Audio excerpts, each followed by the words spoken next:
Olá amigos e amigas, iniciamos mais um vídeo. Esse tem por tema como será o normal depois da pandemia.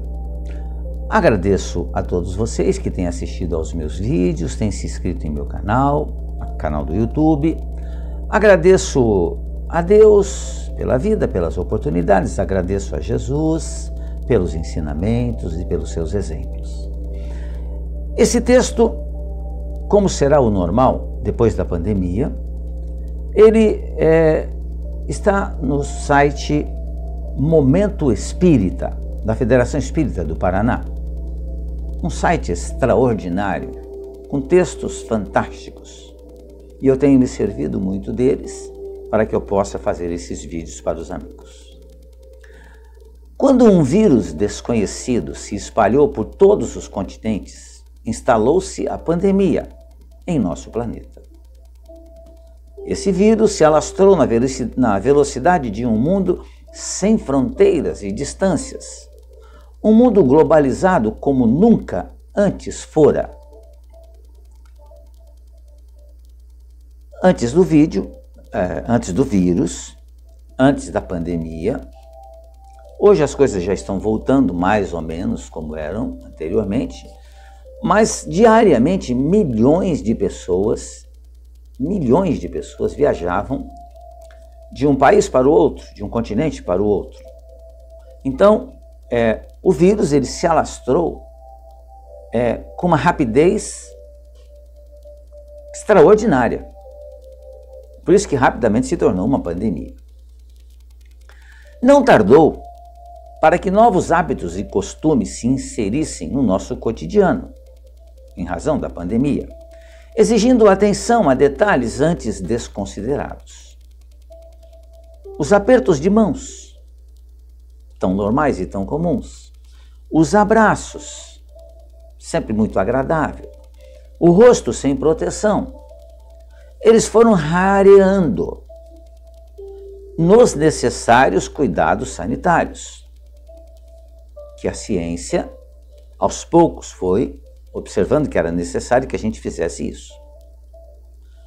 Como era um vírus, e ainda é um vírus que a ciência não tem um domínio sobre ele, visto que tem aparecido muitas variantes, né? Que tem provocado realmente um susto na comunidade científica, porque a cada variante que aparece, pergunta-se se a vacina que se criou, que já são mais de 10, se ela será eficiente para essa nova variante. Mas, de qualquer modo, fomos observando que as coisas estavam mudando. Além do aperto de mãos, dos abraços, do rosto, né, descoberto, que foram rareando, tivemos que nos isolar também uns dos outros, permanecendo em nossos lares. Hoje, já estamos saindo, mas desse jeito. Muitos ainda teimosos acabam se esquecendo disso e saem sem máscara. Eu procuro cumprir isso, muito embora seja ainda uma pessoa com muitas falhas. Mas eu procuro, ao andar nas ruas, na calçada, sempre estar de máscara. Evito os apertos de mãos, os abraços também, infelizmente. Essa é a nova realidade que nós temos nesse momento. Essa é a nova realidade. Rapidamente, passamos a comentar nos noticiários e nas conversas informais a respeito da instauração de um novo normal. Aquilo que era tido como comportamento e atitudes normais deviam agora ser repensadas, reelaboradas para se inserir em novo contexto. Efetivamente é isso que a pandemia nos pede, uma reflexão, um novo olhar sobre o mundo e, acima de tudo, sobre nós mesmos. E é o que nós estamos buscando, muitos de nós. Muitos ainda não compreendem, visto que nós vemos aí a televisão noticiando sempre um novo termo que apareceu, uma nova situação, festas clandestinas. Festas como o próprio nome está dizendo, é um momento de engrandecimento, de alegria. Mas as chamadas festas clandestinas, elas estão proibidas. Por isso recebeu o nome de clandestinas.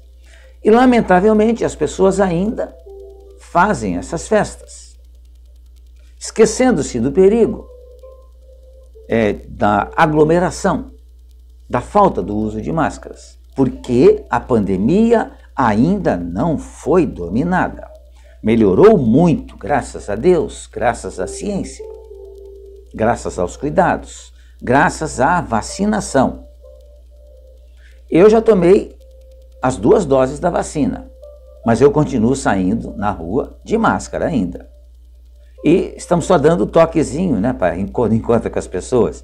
Não nos abraçamos mais, um costume tão arraigado em nós, tão gostoso, tão agradável. Não estamos nos abraçando, estamos evitando isso. Será que efetivamente o mundo estava em um estado normal? Será que nós estávamos na normalidade antes da pandemia? É o que o texto vai nos fazer refletir. Podemos dizer que eram normais os nossos comportamentos ou os valores que conduziam nossas atitudes? Será? Talvez possamos pensar a esse respeito antes de estabelecermos um novo normal. Há mais de 2000 anos, Jesus propôs uma nova vida para todos nós.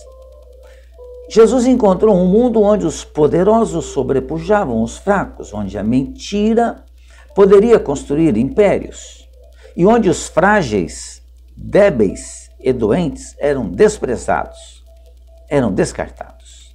Jesus nos aconselhou a amar até mesmo os inimigos e mesmo orar por aqueles que nos perseguem, entendendo que o amor aos inimigos, ao que se referiu Jesus, significa não desejar a ele mal e não amá-lo como se ama a alguém muito querido, mas não desejar ao inimigo o mal.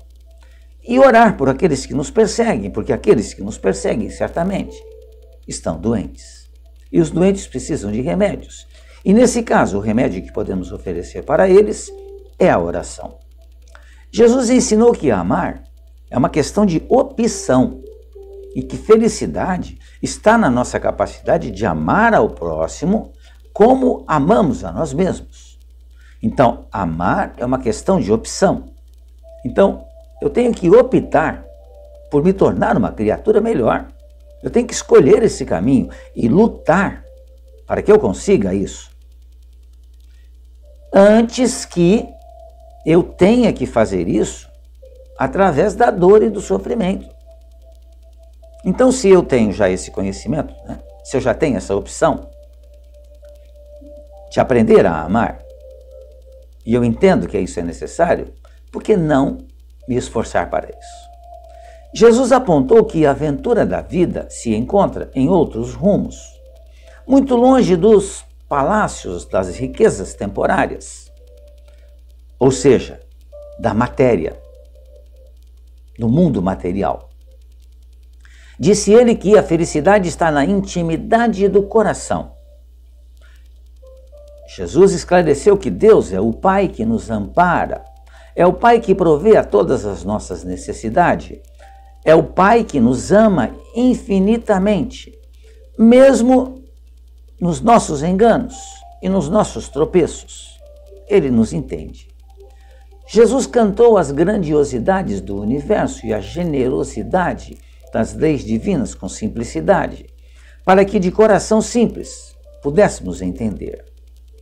Porém, ao longo dos séculos, pouco nos convencemos de que era necessário estabelecer esse novo modo de viver. Quase todos permanecemos encastelados no nosso orgulho, cultivando ainda atitudes egoístas. Veio a pandemia para nos despertar e provocar reflexões. Pandemia provocada por nossas ações e nossas atitudes. Agora, sob a amargura da dor, não mais sob a bênção do amor, na doce proposta de Jesus, nosso guia e modelo. Agora é o momento da tempestade. Então, a mudança é necessária que seja feita mesmo. Busquemos dessa forma um novo normal, mas que esse novo normal nasça não pautado apenas nos cuidados sanitários do vírus, que a ciência analisa e estuda, mas que ele nasça em nossas almas. Entendendo que em nossas almas ainda existem muitos vírus que a ciência não detecta, mas que nos adoecem, que são os vírus da indiferença, os vírus da maldade, os vírus do orgulho, os vírus do egoísmo, para que esse novo normal que nos espera amanhã, que estamos construindo, nos permitamos combater todos esses vírus que estão em nossas almas. Busquemos a proteção para que essas enfermidades, no tratamento maior que a figura incomparável de Jesus nos propôs, o combate para essas enfermidades gravíssimas que trazemos dentro de nós, do nosso coração. O combate e a vacina mais eficaz é o amar a Deus sobre todas as coisas e ao próximo como a nós mesmos. Então esse normal, depois da pandemia, precisa ser um normal em que nós nos respeitemos, nos amemos e que caminhemos sob as leis do amor estabelecidas por Deus e trazidas por Jesus para nós, para que nós aprendêssemos a trabalhar, a lutar, a amar ao próximo, a respeitar o próximo. Esse vai ser o normal depois da pandemia. Ou esperamos que esse seja o normal depois da pandemia. Depende de mim, depende de você, depende de cada um de nós. Muito obrigado, amigos, pela sua atenção mais uma vez. Fiquem bem, fiquem em paz.